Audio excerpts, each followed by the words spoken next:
Puji Tuhan, selamat malam Bapak Saudara semuanya, salam. Selamat berjumpa kembali malam hari ini. Kita boleh bersama-sama kembali untuk belajar firman Tuhan dalam online Discipleship Revival Total Ministry. Oke, puji Tuhan Bapak Saudara, malam hari ini kita akan melanjutkan pelajaran kita. Kita masih bicara tentang hati nurani, ya, tentang hati nurani. Nah, Bapak Saudara, tadi malam sudah kita bahas, ya, bagaimana kerinduan daripada Allah memulihkan kondisi daripada hati nurani seseorang. Karena ketika manusia itu jatuh dalam dosa, hati nuraninya sekarang kadarnya berkurang. Sehingga yang harusnya menjadi sarana untuk berinteraksi, alat sebagai komunikasi dengan Tuhan, sekarang hanya menjadi alarm. Ya, tandanya hanya damai atau tidak, tapi nggak pernah dapat instruksi yang dari Tuhan, sehingga nggak ada tuntunan yang dari Tuhan. Ya, nah makanya hati nurani itu ketika Anda lahir baru, yang pertama ketika orang dibaptis adalah salah satunya memohonkan untuk disucikan hati nuraninya, sehingga akan terjadi koneksi antara Allah dan manusia itu, sehingga manusia yang sudah dibaharui ini akan terus diperbaharui dari hari sepanjang hari, karena Tuhan berbicara di dalam hati nuraninya dan menuntun orang itu terus sampai kepada kesempurnaan menjadi sama seperti Kristus. Amin. Nah, saudara, malam hari ini kita akan melanjutkan materi kita, ya. Kita masuk pada hati nurani yang murni. Jadi setelah disucikan, kita minta Roh Kudus untuk menyucikannya dengan darah Tuhan Yesus. Hati nurani orang yang percaya kepada Tuhan Yesus, hanya dengan berdoa singkat, ya, kemarin katakan doanya Roh Kudus, saya mempercayakan sepenuhnya diri saya dan hati nurani saya kepadamu. Kuduskanlah seluruh hati nurani saya dengan darah Tuhan Yesus sehingga tahir dan murni. Nah, Roh Kudus sanggup untuk mengubah kondisi hati nurani Anda. Sehingga dari hati nurani yang penuh dengan tuduhan, hati nurani yang rusak, itu sekarang dibenahi sehingga hati nurani Anda bisa dikatakan sebagai hati nurani yang murni. Nah, saudara, hati nurani yang murni itu penting. Kenapa? Kalau kita melihat satu tokoh, ya, namanya Paulus. Paulus itu luar biasa. Dalam pelayanannya ketika telah mengikut Tuhan Yesus, banyak tantangan yang terjadi, banyak fitnahan yang terjadi, ya, banyak ancaman yang terjadi, banyak fitnahan yang terjadi. Tapi Paulus itu bisa tetap kekeh, tetap teguh di dalam pelayanan. Ada, ya, pesannya Paulus salah satu dikatakan, tetaplah teguh di dalam pelayananmu, karena jerih payahmu di dalam Tuhan itu tidak sia-sia. Artinya apa? Paulus sendiri mengalami dalam pelayanannya banyak sekali tantangan, dakwaan, intimidasi, tuduhan, dan sebagainya. Tapi itu nggak mempengaruhi dirinya. Dia tetap mempercayai bahwa yang dilakukannya itu benar, karena dia telah menyerahkan hidupnya kepada Tuhan dan melayani itu Tuhan. Nah, saudara, rahasianya di mana kekuatan Paulus ini? Rahasia kekuatan Paulus dalam pelayanan adalah kesungguh-sungguhannya dalam menjaga hati nuraninya dalam keadaan murni. Nah, Paulus dengan setia memakai pertolongan Roh Kudus dan darah Tuhan Yesus untuk menyucikannya setiap hari. Jadi saudara, tentang hati nurani Anda itu minta disucikan oleh Roh Kudus itu bukan hanya sekali toh. Every day. Mungkin setiap hari, dalam satu hari boleh sekali, 2 kali, tergantung kondisinya, saudara. Ya. Nah, jadi kita penting di sini. Untuk apa? untuk memastikan hati nurani Anda itu tetap murni di hadapan Tuhan. Coba kita lihat ayatnya di dalam Kisah Para Rasul pasal 24 ayat 16. Perhatikan di sini. Paulus katakan begini, sebab itu aku senantiasa berusaha untuk hidup dengan hati nurani yang murni, baik di hadapan Allah dan manusia. Anda perhatikan ayat ini. Ada beberapa hal, kata penting yang perlu kita perhatikan. Sebab itu. Nah, jadi ini alasannya. Ya, alasannya. Aku senantiasa berusaha. Jadi ada sesuatu yang diusahakan. Amin. Untuk apa? Untuk hidup dengan hati nurani yang murni. Jadi hati nurani yang murni itu bukan warisan. Sesuatu yang harus diusahakan. Amin. Nah, yang membuat hati nurani Anda murni, yang bisa mengubah bukan kekuatan Anda, tapi kekuatan Roh Kudus. Di sini kita berkolaborasi dengan Roh Kudus. Minta tolong kepada Roh Kudus, ya. Seperti doanya kemarin yang sudah kita bahas bersama-sama. Roh Kudus, saya mempercayakan sepenuhnya diri saya dan hati nurani saya kepadamu. Bentuk penyerahan Anda. Anda memberikan memberikan ruang untuk Roh Kudus boleh melakukan sesuatu dalam kehidupan Anda. Amin. Nah, untuk apa? Supaya Roh Kudus bisa menyucikan hati nurani Anda dengan darah Tuhan Yesus itu. Amin. Nah, Bapak Saudara, jadi seperti apa yang dikatakan Paulus tadi, sebab itu aku senantiasa berusaha untuk hidup dengan hati nurani yang murni, baik di hadapan Allah maupun di hadapan manusia. Nah, Saudara, sekarang kita lihat, banyak orang kadang-kadang nggak menyadari motivasinya ikut Tuhan itu apa. Coba Anda cek ketika Anda berdoa kepada Tuhan. Betul? Nah, doanya bunyinya kira-kira gimana? Oh Tuhan, kiranya Engkau berkati saya ya. Nanti kalau Engkau berkati, saya akan membantu pekerjaan Tuhan. Saya akan ini, itu, dan sebagainya. Ya, nah Saudara, kenapa mesti ada sesuatu yang Anda iming-imingin kepada Tuhan? Apakah Tuhan hanya akan melakukan atau menjawab doa Anda kalau Anda akan berbuat sesuatu kepada Tuhan setelah Tuhan menjawab doa Anda? Nah, kadang-kadang Saudara, umpama ya, contoh di dalam Alkitab, ada orang yang hati nuraninya nggak murni, disebut mendustai Allah dan Roh Kudus, namanya Ananias dan Safira. Tuh. Dia jual seluruh tanahnya, lalu dia bawa kepada Tuhan. Katanya semua, padahal setengahnya. Amin. Ini satu contoh ketidakmurnian. Supaya kelihatan keren saja. Wih, semua nih dipersembahkan, kan banyak.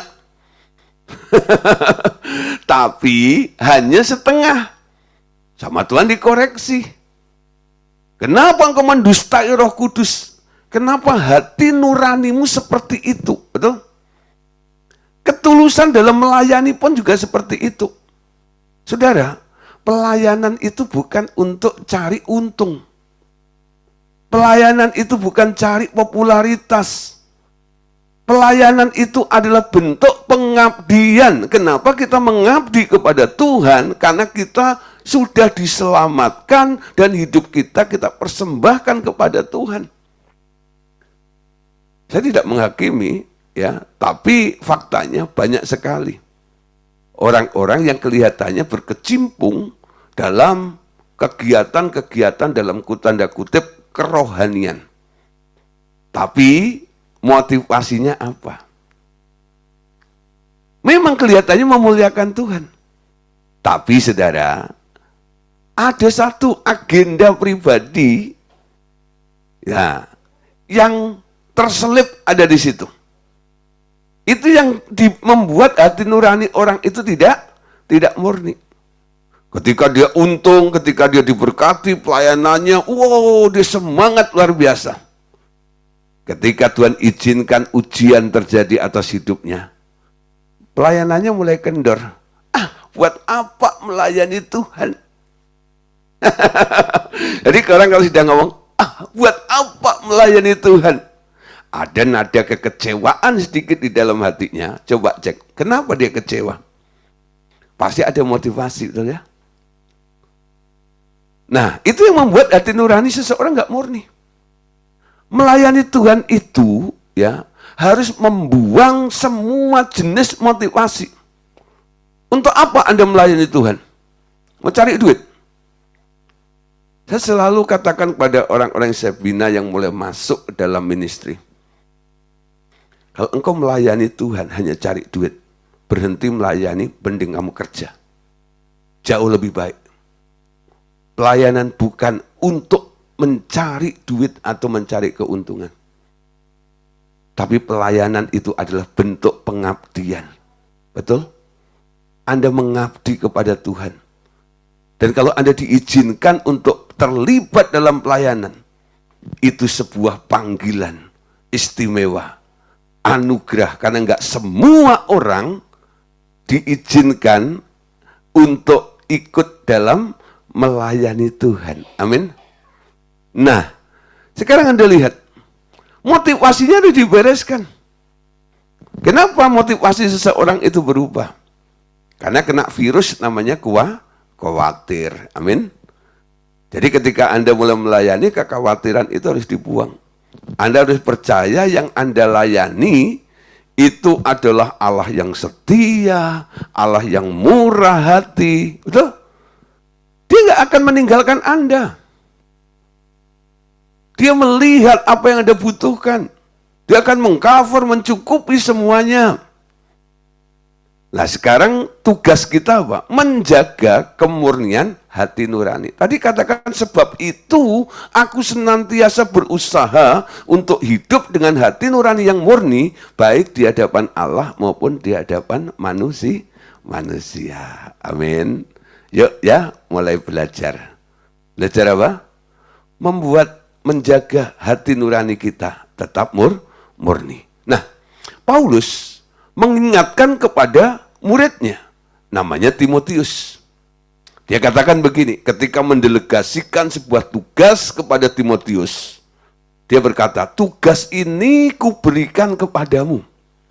Timotius, anakku, sesuai dengan apa yang telah dinubuatkan tentang dirimu, supaya dengan nubuat itu, engkau memperjuangkan perjuangan yang baik dengan iman dan hati nurani yang murni. Amin. Nah, jadi nggak salah.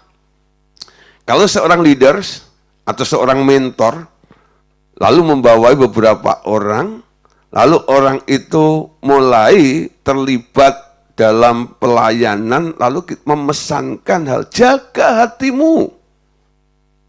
Jangan tercemar oleh motivasi-motivasi yang lainnya.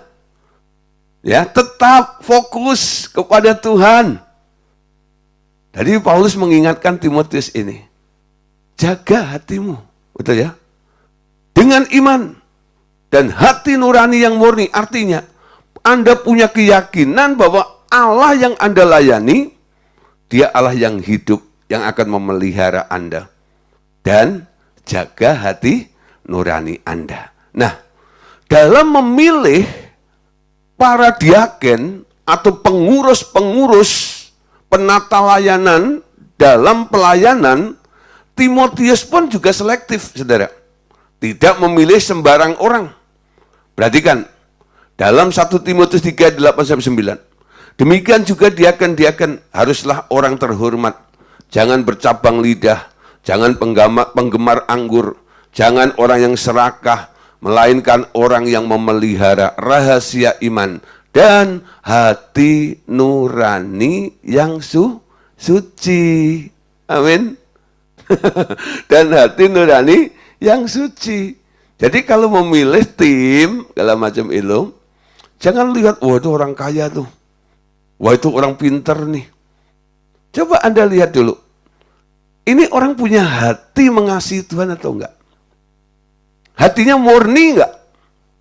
Cari orang-orang yang punya hati nurani. Soal skill, soal modal, ya, biaya dan sebagainya, Tuhan sanggup mengadakannya. Amin. Engkau sanggup melakukan, mengadakan, betul? Segala yang kuperlukan. Baik dalam pelayanan. Cari orang-orang yang punya hati. Amin. Nah, melayani itu bukan karena Anda bisa melayani. Tapi penyerahan hatimu itu modal utamanya. Ketika engkau menyerahkan hatimu, ku berikan hatiku dan jiwaku, semuanya bagimu di dalam hidupku, di setiap waktu, nyatakan jalanmu. Berikan hatimu. Nanti Tuhan akan intervensi, betul? Karena apa yang dari hati itu akan keluar melalui mulut Anda. Apa yang keluar dari hati itu yang menggerakkan sehingga muncul kemauan ini dan kemauan itu. Amin.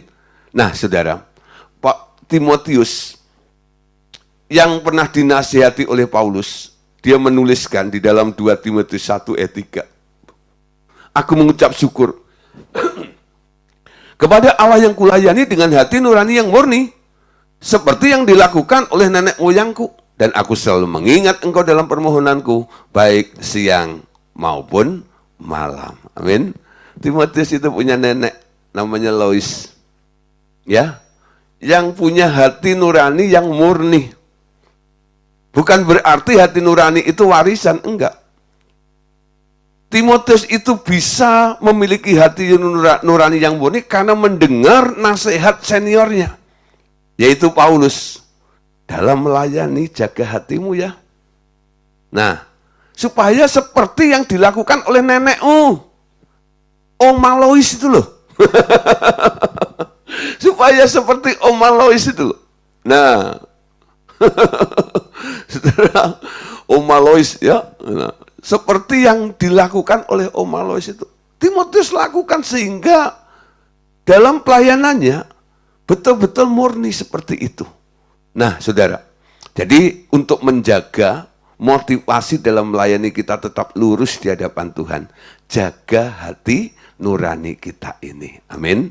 Nah, yang kedua, saudara, dari dalam hati nurani yang murni, nanti akan muncul kesaksian suara hati. Nah, saudara, kenapa penting ini? Karena kesaksian dari hati nurani yang murni itu amat penting di hadapan Tuhan. Bukan saja dari hati nurani orang-orang yang mungkin salah menilai kita, tetapi terutama dari hati nurani sendiri. Nah, perhatikan di sini. Ini penting sekali, saudara. Kenapa? Kita dikelilingi dengan orang-orang yang mungkin salah dalam menilai kita. Ketika Anda melayani, ketika Anda melakukan sesuatu, mungkin orang lain mulai curiga. Atau orang itu mulai berpikir ya, dalam penilaian mereka yang salah tentang Anda. Padahal Anda nggak salah. Nah, untuk supaya Anda tetap yakin Anda itu sudah ada di dalam trek jalurnya Tuhan, kesaksian hati nurani Anda itu jauh lebih penting.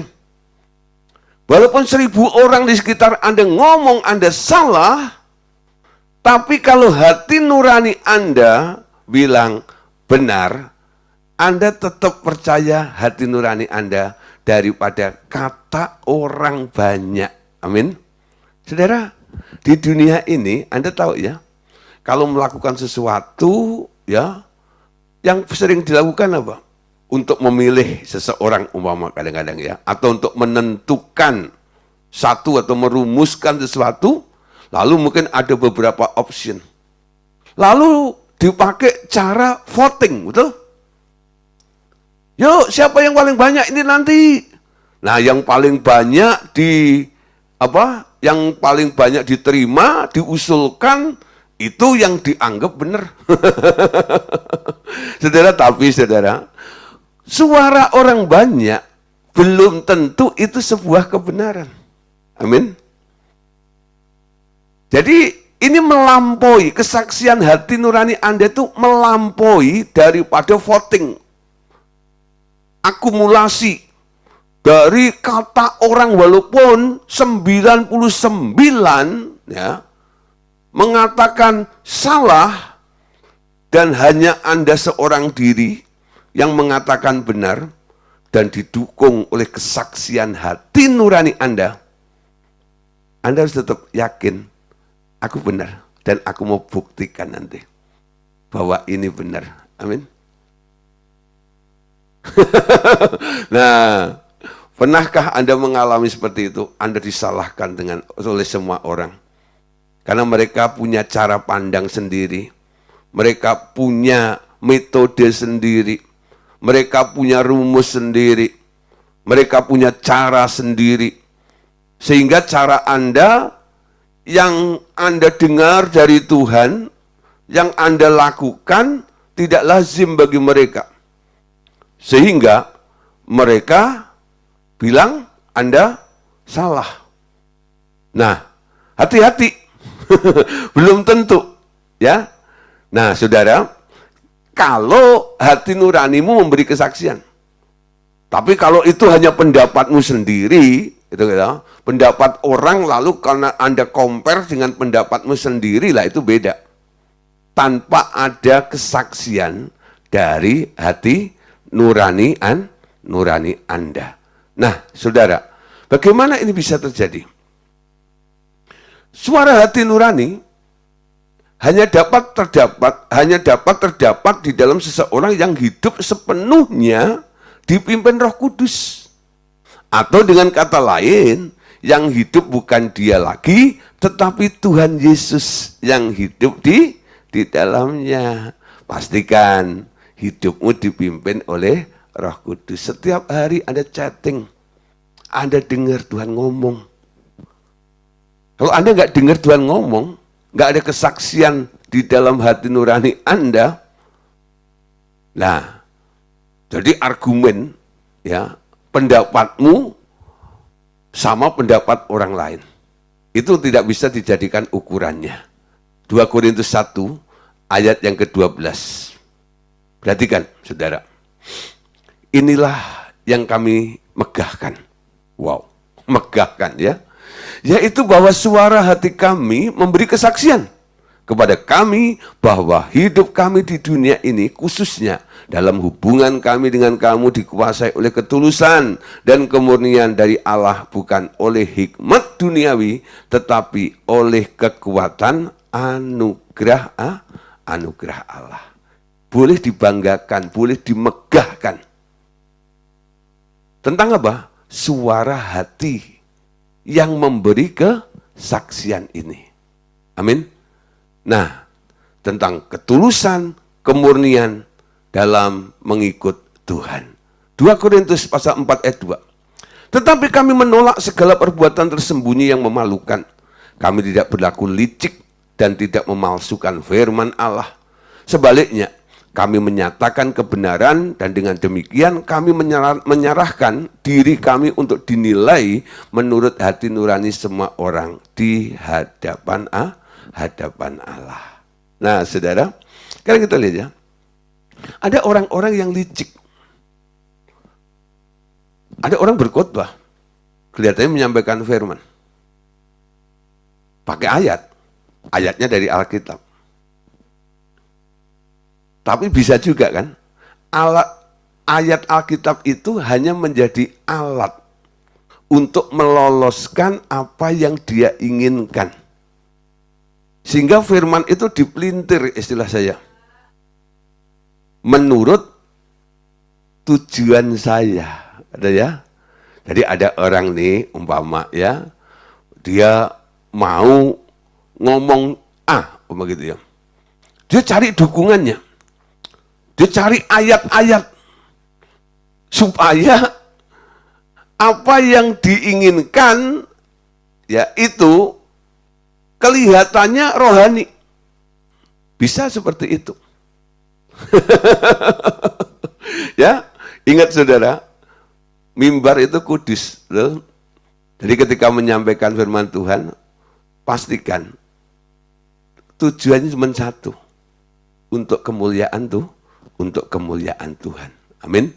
Nah, saudara, jadi kesaksian hati nurani itu sangat dibutuhkan supaya Anda tidak tergoyahkan oleh intimidasi, ya, oleh ancaman-ancaman, oleh bantahan-bantahan, sehingga apa yang Anda lakukan tetap Anda kerjakan.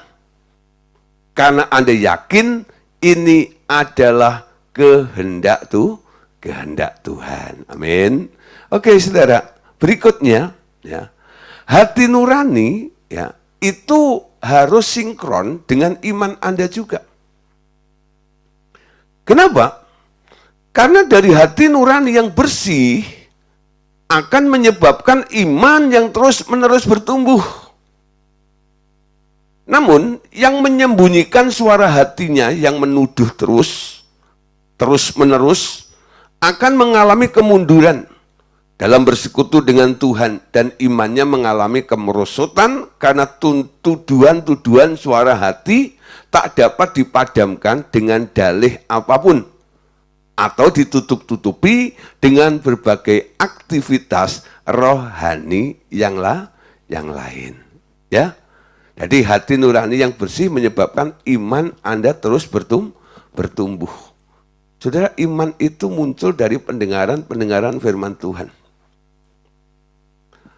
Ya, saudara, ketika Tuhan memanggil kita, kadang-kadang, saudara, keinginan kita harus dinomorduakan, kita harus ada di dalam pusat kehendak Tuhan itu.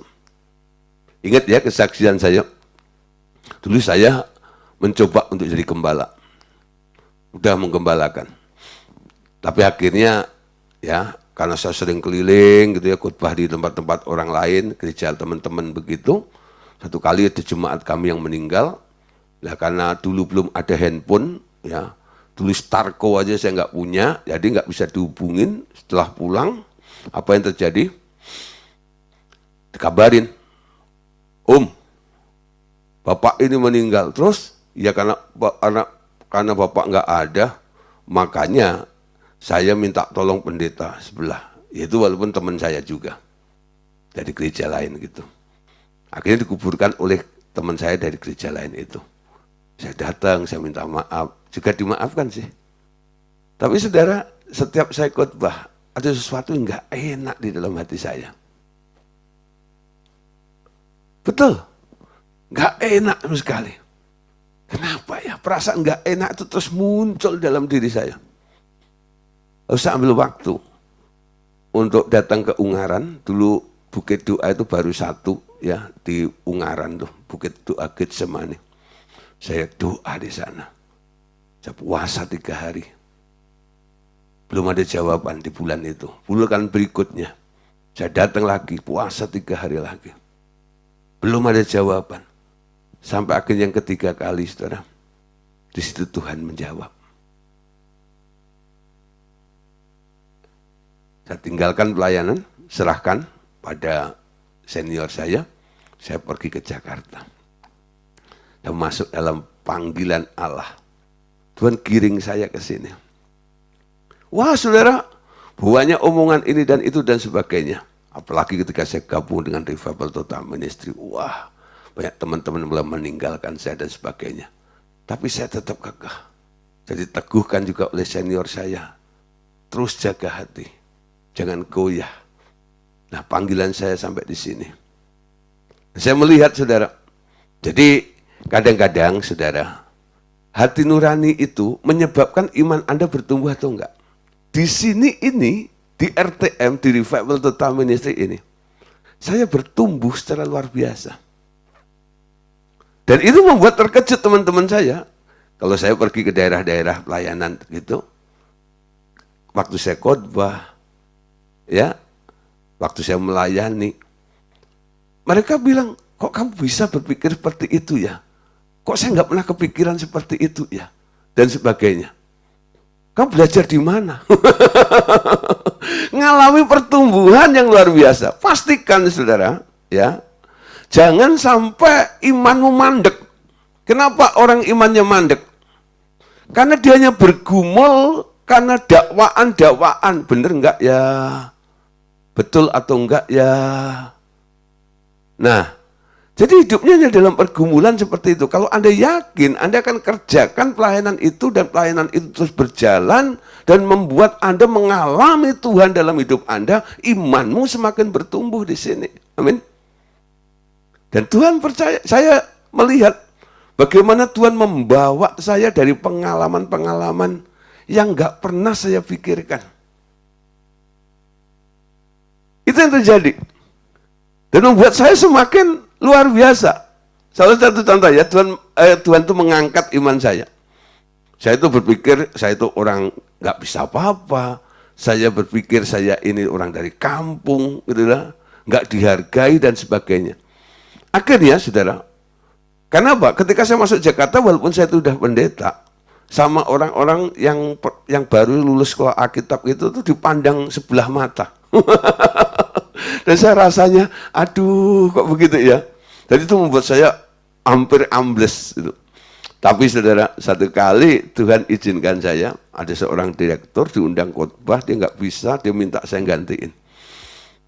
Lalu saya gantiin, dia lupa atau dia memang sengaja nggak ngomong sama yang undang itu kalau dia nggak bisa. Langsung saya datang. Yang ngumpul itu para direksi-direksi. Saya khotbah di depan para direktur. Padahal saya berangkat itu naik bis kota. Bis kotanya bukan yang premium, itu yang ekonomi. Pada waktu itu harganya cuma 250 perak. Banyak copetnya. Nggak ada AC-nya. Nah, sampai ke sana, saudara. Nah, dari situ ketika saya pulang, naik bis kota lagi, di dalam bis itu ada suara bilang, apa yang telah kamu lakukan? Saya bilang, ya khotbah lah. Lalu Roh Kudus bilang, khotbah di mana? Di kantor. Dia lanjutkan lagi, khotbah kepada siapa? Di situ, saudara, saya tercelik. Lalu saya jawab, khotbah di depan orang penting. Khotbah di depan orang-orang besar. Khotbah di depan orang-orang yang berpengaruh. Nah, kamu didengerin nggak? Didengerin, karena buktinya ketika selesai khotbah ada yang nyalamin saya. Saya sangat diberkati. Wah, saudara, dari sini saudara, pengalaman itu membuat saya, Tuhan bawa, saudara. Ketika kita nurut sama Tuhan. Dan akhirnya saudara, Tuhan bawa pengalaman lebih lagi. Sampai teman-teman lain bilang, kamu kok bisa ya? Bisa tembus ke pelayanan ini, pelayanan itu gimana? Saya bilang, saya nggak ngerti. Ya tahu-tahu ada undangan seperti itu saja. Ya, nah, membuat saya kadang-kadang, aduh Tuhan, amazing, saudara, luar biasa. Amin. 1 Yohanes 3 ayat 21 sampai ayat 22. Saudara-saudaraku yang kekasih, jikalau hati kita tidak menuduh kita, maka kita mempunyai keberanian percaya untuk mendekat Allah. Amin. Dan apa saja yang kita minta, kita memperolehnya dari Dia karena kita menuruti segala perintahnya dan melakukan apa yang berkenan kepadanya. Perhatikan, ayat ini jangan hanya, apa saja yang kita minta. kita akan memperolehnya. Tapi poin yang penting itu bagian akhirnya. Ketika hati nuranimu yang itu murni, Anda boleh punya keberanian percaya untuk mendekat Allah sehingga kita bisa nurut segala perintahnya dan melakukan apa yang berkenan kepadanya. Amin. Nurut sama Tuhan. Sehingga apa yang Anda lakukan itu yang berkenan kepada Tuhan. Amin. Karena Anda nurut. Roma 8 ayat 27. Dan Allah yang menyelidiki hati nurani, mengetahui maksud roh itu, yaitu bahwa ia sesuai dengan kehendak Allah memohon untuk orang-orang kudus. Nah, saudara, jadi Allah menyelidiki hati nurani Anda. Kalau Anda merasa nggak enak, merasa nggak damai, merasa cemas, merasa bingung, kenapa ya? Mulai datang pada Tuhan. Selidiki aku, lihat hatiku. Tuhan, lihat hatiku. Kenapa aku sedih? Kenapa aku ragu? Kenapa aku... Nah, apa yang sedang Anda alami, datang kepada Tuhan. Jangan mencoba untuk introspeksi. Mencari-cari sendiri, kira-kira apa ya? Kenapa ya? Roh Kudus yang menyelidiki hati nurani Anda, dia nanti akan memberitahu kondisi hati nuranimu seperti apa. Ya, jangan cari-cari sendiri. Tanya Roh Kudus. Jangan terus telepon Pak Gideon, tanya Pak Gideon. Banyak, Pak, kenapa ya hati saya begini? Paling banyak orang itu kan ada begitu, WA saja gitu. Ya, Pastor Pak Gideon, kenapa hati saya begini?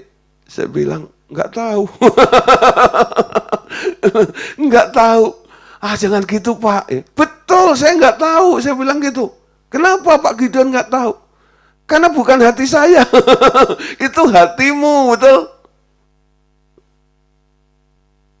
Nah, kadang-kadang Anda yang punya hati sendiri, nggak tahu apa yang ada di dalam hatimu. Amin. Datang kepada Tuhan yang sanggup untuk menyelidiki isi hatimu. Kau yang maha tahu, ya.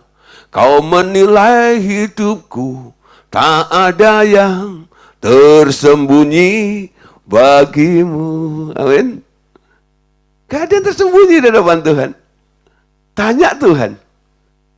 Nah, coba, saya nggak mau lagi. Ada WA yang nyasar, bilang itu Pak Gideon, kenapa ya hati saya begini? Kalau ada yang masih nanya seperti itu, nah berarti belum ikut pengajaran malam hari ini.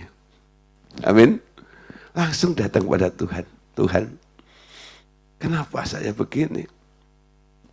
Roh Kudus akan membongkar dan menyatakan kepada Anda.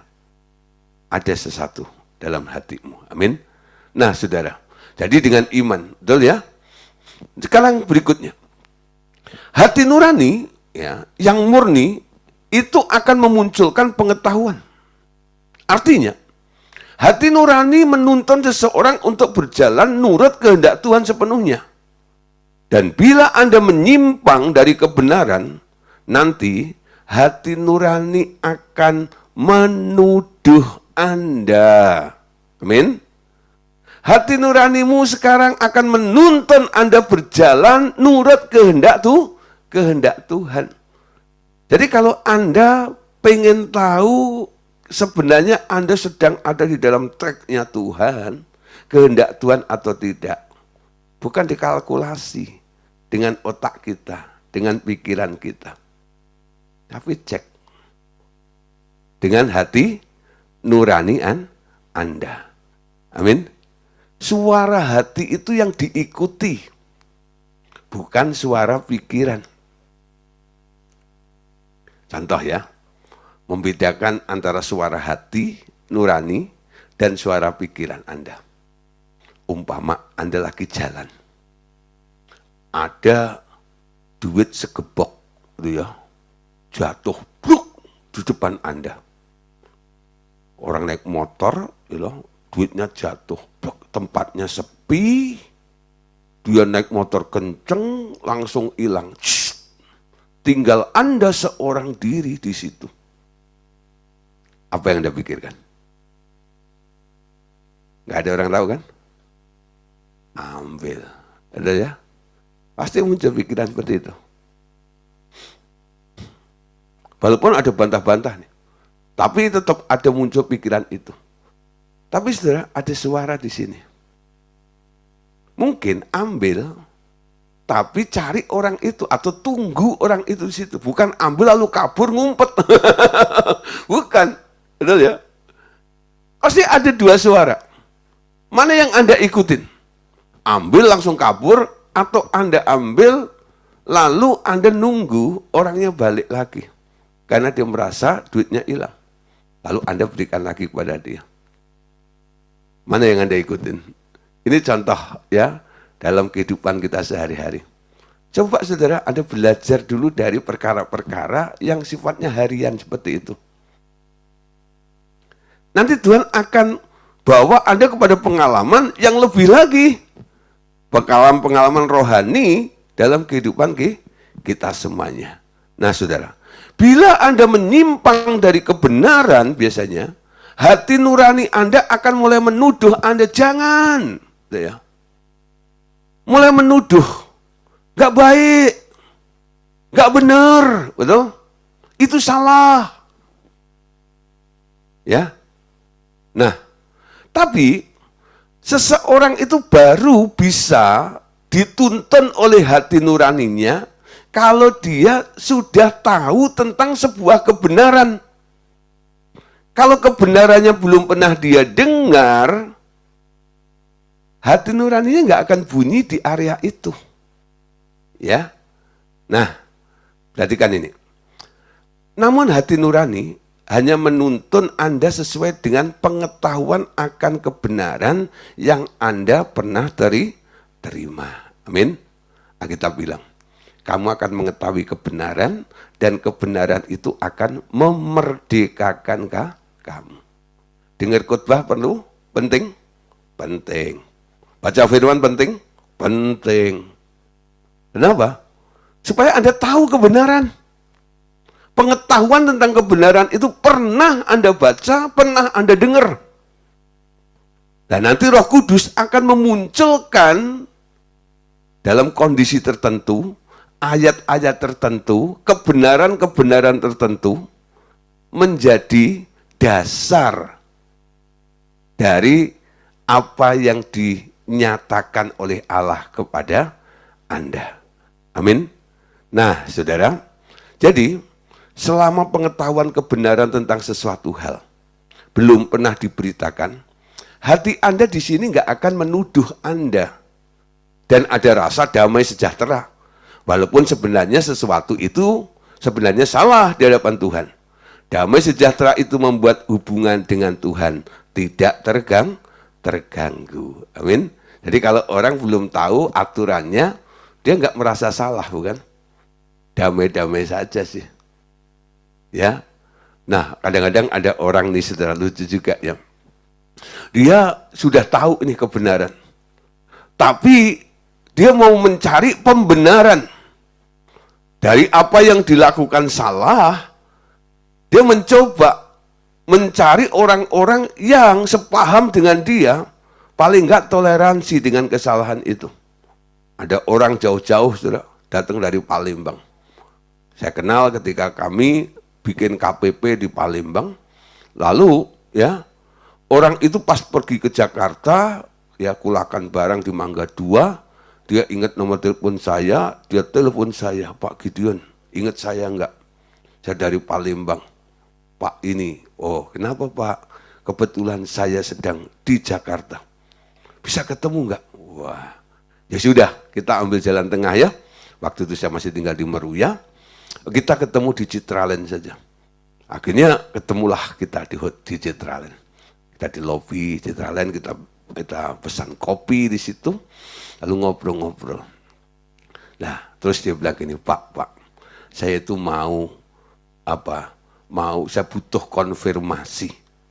Bapak kan hamba Tuhan ya. Lalu disebut gini, Pak, kalau ya saya melakukan ini, ya, ini itu artinya melanggar firman, ada ayatnya. Ya, contoh ya, dusta gitu loh. Kalau saya berdusta, tapi dia nggak ngomong dusta. Dia cerita tentang pekerjaannya, nah tapi di situ ada unsur memanipulasi itu dan sebagainya, ada trik-trik ya yang licik itu. Nah, menurut Bapak gimana? Gitu ya. Menurut Bapak gimana? Lalu saya sambil doa gitu ya. Lalu Roh Kudus bilang, ini orang di depanmu tidak sedang mencari kebenaran, tapi mencari pembenaran. Saya sampaikan kepada dia, Pak, Bapak itu bukan sedang mencari kebenaran, tapi sedang mencari pembenaran. Sehingga Bapak cari saya, dengan harapan saya bilang, nggak apa-apa, betul? Tapi sebenarnya Pak, Alkitab, Bapak kan pernah baca Alkitab, betul? Jangan menjadi saksi dusta, betul? Ada nggak? Ada. Jadi kalau Anda berdusta, itu kira-kira dosa atau enggak? Hehehe, dia ketawa doang, gitu. Dia nggak ngomong enggak atau iya, tapi hehehe gitu ya. Nah, saya ngerti arti daripada hehehe itu saya tahu. Nah, gitu ya. Oke, saya tidak menambah beban Bapak lagi. Apa yang pernah Anda baca itu menjadi standar, ya. Kamu akan mengetahui kebenaran dan kebenaran itu memerdekakan. Sekarang persoalannya, Bapak menurut Tuhan atau tidak? Oke, yuk kita doa, saya bilang. Lalu saya doa, Tuhan, ya, Roh Kudus, ya, jamah hatinya, berikan hati nurani yang murni. Ubah hatinya, saya bilang. Dia pulang. Habis itu nggak ada kabar. Nah, Anda lihat ya contoh-contoh seperti ini, ya. Nggak tahu setelah itu bagaimana, saya juga nggak cari tahu, ya. Tapi saudara, bila saatnya tiba, kebenaran dibukakan dan pengetahuan Anda bertambah, apa yang dahulu tidak mengganggu di hati Anda, sekarang mulai terganggu dan baru terasa damai kembali setelah Anda meminta ampun dan berjalan dengan kebenaran yang baru itu. Nah, sekali saya dijemput oleh seorang untuk diajak pelayanan ke tempat saudaranya. Panjang perjalanan di Jakarta kan macet, sampai 1,5 jam. Kami banyak ngobrol. Dan orang yang membawa saya ini, rasa ingin tahunya banyak. Nah, ketika dia tanya ini, tanya itu, lalu dia minta dasar ayatnya ada atau enggak, sehingga 1,5 jam itu kurang lebih ada beberapa ayat atau kebenaran yang saya munculkan di situ. Sehingga dia menangkap beberapa kebenaran baru saat itu. Nah, setelah pulang selesai, malamnya dia telepon, Pak, setelah saya dengerin, ya, ngobrol sama Bapak di mobil tadi itu, dulu apa yang saya anggap, ya, saya lakukan itu saya merasa tetap damai. Sekarang kok rasanya nggak enak ya Pak? Lalu saya bilang, nah itu dampak dari Anda mendengarkan kebenaran. Oh gitu Pak ya? Wah nyesel Pak saya. Kalau gitu, mending nggak denger ya. No, kalau kamu nggak dengar, itu umatku binasa karena nggak ngerti, betul? Berbahagialah yang ngerti. Memang ada konsekuensinya. Mengubah kondisi hati nurani Anda. Ketika kebenaran itu disingkapkan, dulu yang Anda anggap nggak ada salahnya, happy-happy, damai saja, sekarang mulai, ya, hati nurani itu mulai melawan di situ. Amin. Nah, siapa yang sudah mulai ngalami di situ? Iya, Pak. Setelah ikut kelas pemuridan ini dan banyak hal-hal baru yang disingkapkan. Sekarang Pak rasanya, saya kalau bisnis, kayak kalau dagang ini dan itu, kok rasanya sekarang kalau udah mau berbuat curang atau licik gitu, kok nggak enak ya Pak. Padahal dulu seneng Pak. Kalau saya bisa licik, saya bisa memanipulasi, lalu saya untung lebih besar lagi, wah saya bangga. Tapi sekarang kok enggak ya Pak? Kenapa? Karena Anda sudah tahu kebenarannya, amin, tentang neraca, dua timbangan dan sebagainya, amin.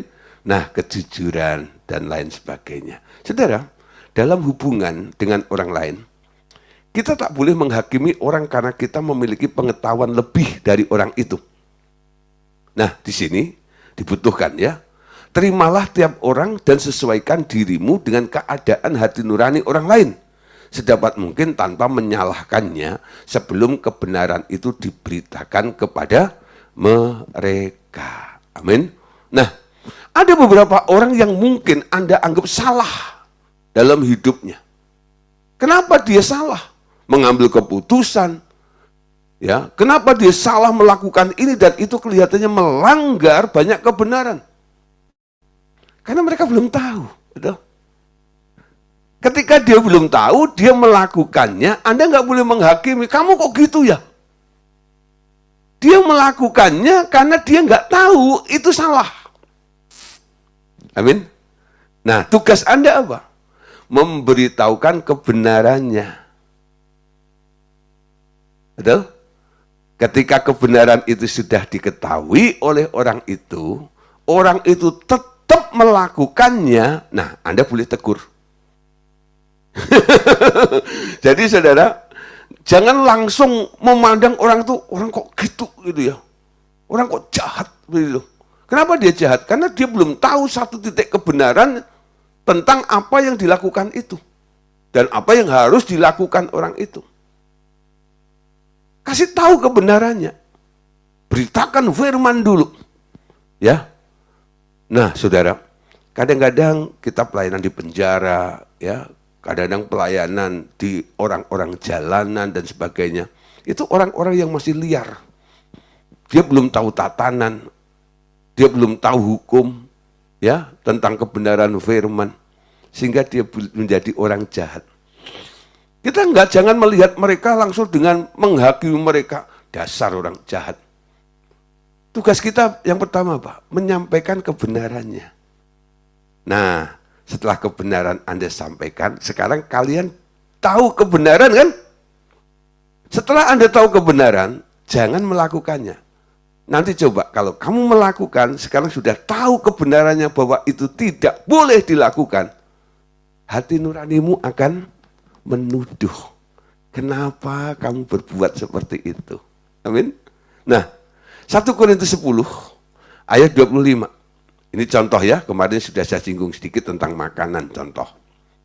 Kamu boleh makan segala sesuatu yang dijual di pasar, daging, tanpa memeriksanya, karena keberatan hati nurani. Ya. Nah, saudara, coba lihat ya. Ayat ini lebih komplit lagi begini. Ayat 26-nya. Kalau kamu diundang makan oleh seseorang yang tidak percaya dan undangan itu kamu terima, makanlah apa saja yang dihidangkan kepadamu, tanpa mengadakan pemeriksaan, karena keberatan hati nurani. Tetapi, kalau seseorang berkata kepadamu, itu persembahan berhala, janganlah engkau memakannya, oleh karena dia yang mengatakan hal itu kepadamu dan karena keberatan hati nurani. Yang aku maksudkan dengan keberatan bukanlah keberatan hati nuranimu sendiri, tetapi keberatan hati nurani orang lain itu. Mungkin ada orang yang berkata, mengapa kebebasanku harus ditentukan oleh keberatan hati orang lain itu. Nah saudara, jadi ayat 25 ini bicara tentang keberatan hati nurani Anda sendiri. Jika Anda pergi ke pasar mau beli daging, dak-dik-duk. Ini apalagi sudah pas hari raya korban, ini daging apa ya? Ini gimana dan sebagainya. Wah, saudara, ya, Anda bingung, beli enggak ya, beli enggak ya. Ya. Nah, enggak usah mengadakan pemeriksaan. Ya, kalau itu hanya berdasarkan hati nurani Anda. Tapi saudara, kalau ada yang ngomong itu daging sisa dari persembahan berhala, Anda jangan makan, Anda jangan beli. Kenapa? Bukan Anda takut dengan orang itu, tapi Anda menjaga, ya, oleh karena keberatan dari hati nurani mereka itu. Nah, kelihatannya nggak adil ya. Sampai tadi dikatakan, ya, mengapa ya, kebebasanku harus ditentukan oleh keberatan hati nurani orang lain? Jawabannya saudara, dalam 1 Korintus 8 ayat 12. Perhatikan di sini. Jika engkau secara demikian berdosa terhadap saudara-saudara seimanmu dan melukai hati nurani mereka yang lemah, engkau pada hakikatnya berdosa terhadap Kristus. Anda nggak bisa bilang, kenapa kebebasanku mesti ditentukan oleh keberatan hati nurani orang lain. Kalau Anda terjang, sehingga orang lain hati nuraninya luka. Karena hati nurani mereka masih lemah. Pengetahuan tentang firman-Nya belum ada. Nah, di sini bukan hanya melukai hati nurani orang itu.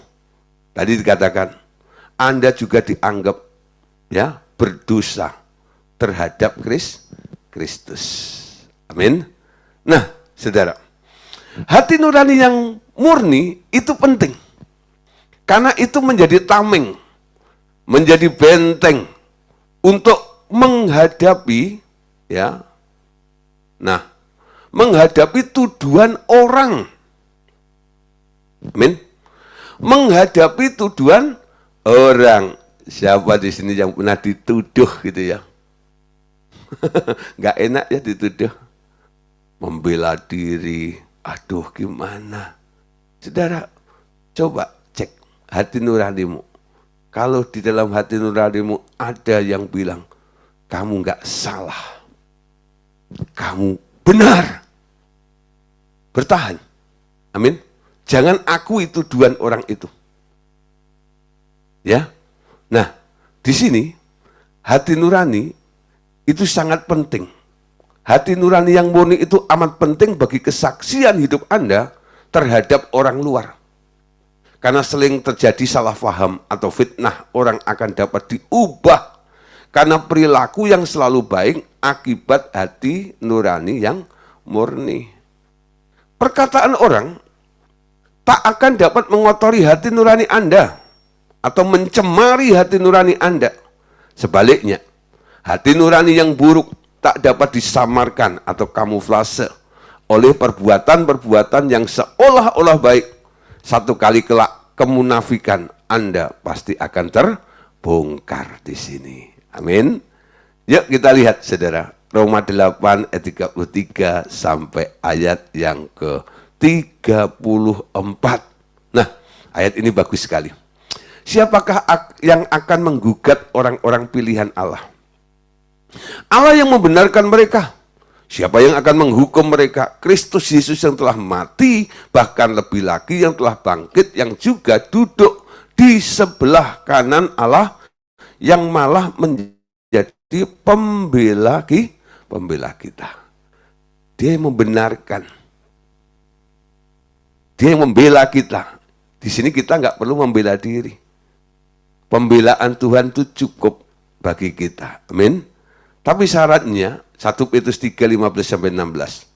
Tetapi kuduskanlah Kristus dalam hatimu sebagai Tuhan Dan siap sedialah pada segala waktu untuk memberi pertanggungjawaban kepada tiap-tiap orang yang meminta pertanggungjawaban dari kamu tentang pengharapan yang ada padamu, tetapi haruslah dengan lemah lembut dan hormat, dan dengan hati nurani yang murni, supaya mereka yang memfitnah kamu karena perilakumu yang baik dalam Kristus menjadi malu karena, perhatikan, fitnahan mereka itu.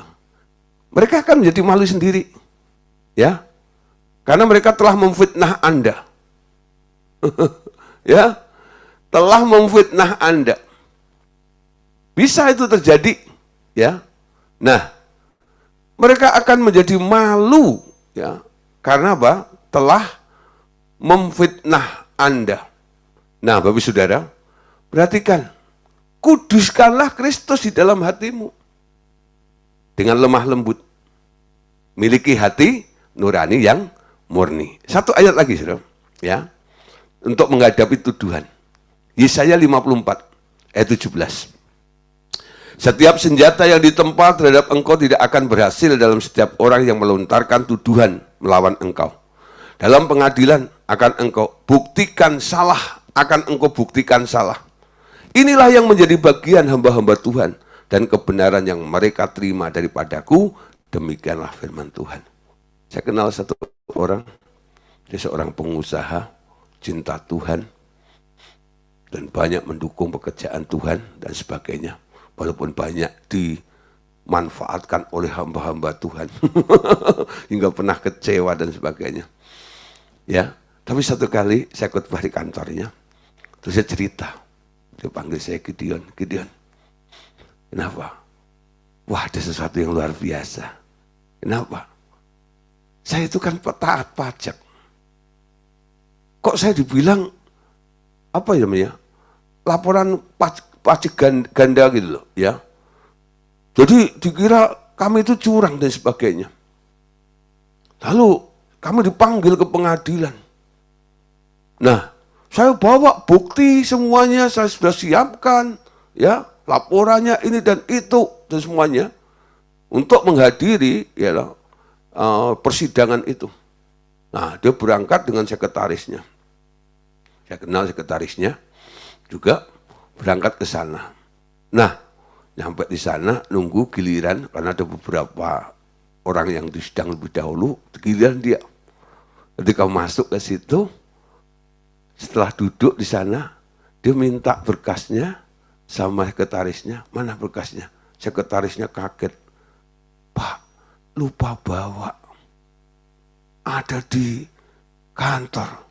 Wah, apa mesti suruh office boy untuk bawa naik motor cepat ke sini ya? Itu dalam pikirannya seperti itu. Tapi waktunya nggak nutut juga.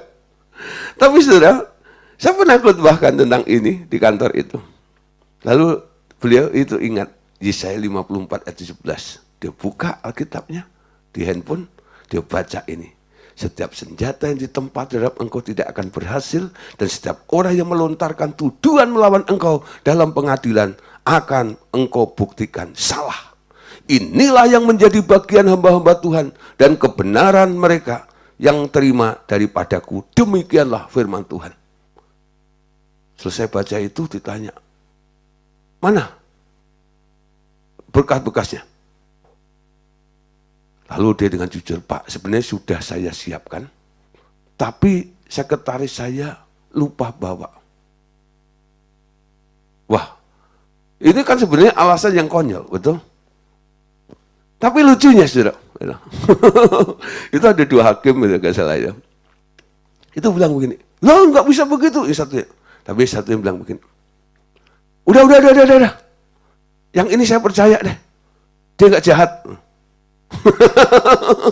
Dibebaskan aja begitu. Udah deh, sekarang ganti yang berikutnya, gitu ya. Dia keluar dari pengadilan itu tuh sampai bengong gitu. Kok bisa ya seperti itu? Tuhan yang bela, saudara. Memang dia nggak salah, amin. Nah, jadi bisa membuktikan engkau nggak salah kalau Anda menjadi hamba Tuhan yang berjalan dalam kebenaran, amin. Jangan cari pembelaan Tuhan kalau Anda salah. Kalau Anda salah, Anda bertobat, minta ampun sama Tuhan. Udah tahu salah, minta dibenerin sama Tuhan. Itu keliru. Amin.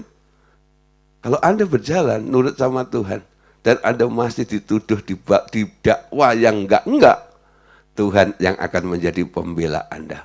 Siapa yang bisa mendakwa Anda? Tuhan menjadi pembela kita. Allah yang bela. Siapa lawan dia? Nah, bagian terakhir, saudara. Ketika seseorang punya hati nurani yang murni, dampaknya luar biasa. Ini akan mempengaruhi pancaran gambar diri Anda. Ya, gambar tentang diri Anda selalu terpancar keluar dari keadaan hati Anda. Di dalam alam roh, mereka yang sensitif atau yang mata rohnya terbuka akan dapat melihat keadaan hati Anda dengan melihat gambar diri Anda yang memancar keluar setiap saat. Ya, ada beberapa orang ada yang ketemu sedang dia merasakan auranya beda ya. Coba nih ya, kalau Anda mungkin ketemu dengan orang yang memang sukanya bohong, nipu gitu ya, meres, yang jahat gitu. Auranya pasti beda. Dengan orang yang jujur, enggak ya? Anda bisa mendeteksi, itu kalau sensitif ya. Kalau enggak, ya waduh wae. Orang yang jujur sama orang yang jahat ya Anda anggap sama aja seperti itu. Karena apa? Enggak ada sensitivitasnya. Ya. Nah, apakah hati Anda luka dan menjadi busuk, sedih atau tertekan, palsu atau munafik, atau sebaliknya tulus dan ceria, penuh sukacita dan banyak berkat, itu akan muncul dalam gambar diri Anda di dalam roh. Amin. Nah, bisa dilihat dari ekspresi wajah kita. Bisa dilihat dari ucapan seseorang itu, ya. Tiap kata buruk yang diucapkan orang kepada Anda, bila tidak waspada, juga akan menghasilkan luka-luka, kepahitan, kekecewaan, dan berbagai goresan dan warna busuk di hati Anda. Dan bila tidak dibersihkan dengan segera dari hati Anda, perhatikan, akan memancar keluar dalam image Anda di alam roh. Anda habis diomongin orang, Anda habis diomelin orang, ya. Ketika Anda keluar dari ruangan itu, nah, hatimu seperti apa? Tangkap ya. Nah, itu kalau nggak cepat dibereskan, saudara, itu bisa terngiang-ngiang terus dan itu mempengaruhi pancaran diri Anda. Ada beberapa orang nih, ya, gara-gara dari kecil itu selalu dihina segala macam gitu. Dia nggak bisa melihat orang itu dengan kacamata yang baik, betul? Pancarannya selalu curiga dengan orang lain. Karena apa? Yang didengar, yang masuk dalam dirinya itu selalu tentang hal yang negatif, hal yang buruk, yang dilontarkan oleh orang lain kepada orang itu. Nah, orang seperti ini perlu di inner healing, dibersihkan dulu nih. Dari semua, dihapus dari memorinya, semua kata-kata, peristiwa, situasi, kondisi dari semuanya itu. Nah, untuk bisa disembuhkan, caranya, saudara, kalau Anda mengalami hal seperti itu, dengan berdiam diri tiap hari di hadirat Tuhan, dan membiarkan urapan kasih-Nya menyembuhkan atau membenahi keadaan hati Anda, maka gambar diri Anda dijadikan indah setiap hari. Amin. Berdiam diri setiap hari di hadirat Tuhan. Di hadirat-Mu aku puas. Di hadirat-Mu aku bebas. Nah, itu ibaratnya, saudara, sama seperti orang yang berdiri di depan kaca dan berhias setiap hari. Anda akan nampak elok sepanjang hari, bukan? Bukan secara fisik saja, tetapi terutama secara roh juga. Itu juga salah satu cara memelihara hati nurani Anda selalu dalam keadaan murni. Amin. Yuk kita tutup dengan 3 ayat. Ya. Yang pertama, Amsal 4 ayat 23. Yuk baca sama-sama ya. 2, 3, 4. Jagalah hatimu dengan segala kewaspadaan, karena dari situlah terpancar kehidupan. Nah, saudara, ayat ini bunyinya, jagalah hatimu dengan segala kewaspadaan. Jangan salah, kadang-kadang kita ngikutin lagu ya yang populer, yang sering dinyanyikan, Tuhan inilah yang ku mau, kau menjaga hatiku. Seolah-olah apa? Hal menjaga hati itu urusan Tuhan. Enggak. Tuhan bilang, aku berikan hati. Sekarang kamu punya hati. Hatimu jadi baik atau rusak, itu tergantung Anda, bukan tergantung Tuhan. Amin. Tugas Anda adalah menjaga hati. Kalau sudah terlanjur kotor, sudah terlanjur tercemar, Anda bisa minta tolong sama Tuhan untuk membersihkannya, supaya hati nurani Anda boleh bersih kembali. Amin. Jangan minta Tuhan ya untuk apa? Menjaga hati. Amin. Anda yang harus menjaga dengan segala kewaspadaan. Amin. Kisah 23 ayat 1. Sambil menatok anggota-anggota Mahkamah Agama, Paulus berkata, saudara-saudara, sampai hari ini aku tetap hidup dengan hati nurani yang murni di hadapan Allah. Wow, saudara. Paulus itu bukan sedang ngecap, tapi dia melihat upaya usahanya sampai dia tetap konsisten, ya, mempertahankan kualitasnya sebagai hamba Tuhan, karena dia jaga hati nuraninya. Amin. Nah, ayat terakhir, Kisah 24 ayat 16. Sebab itu aku senantiasa berusaha untuk hidup dengan hati nurani yang murni di hadapan Allah dan manusia. Amin. Nah, Bapak Saudara, tentang hati nurani sudah tuntas malam hari ini. Yuk, ya, hati nurani ini penting. Review kembali, dengar kembali, ya, pelajaran ini, dan apa yang harus Anda lakukan supaya ada pembaruan di dalam kehidupan kita semuanya. Tuhan Yesus memberkati kita semuanya. Haleluya. Amin.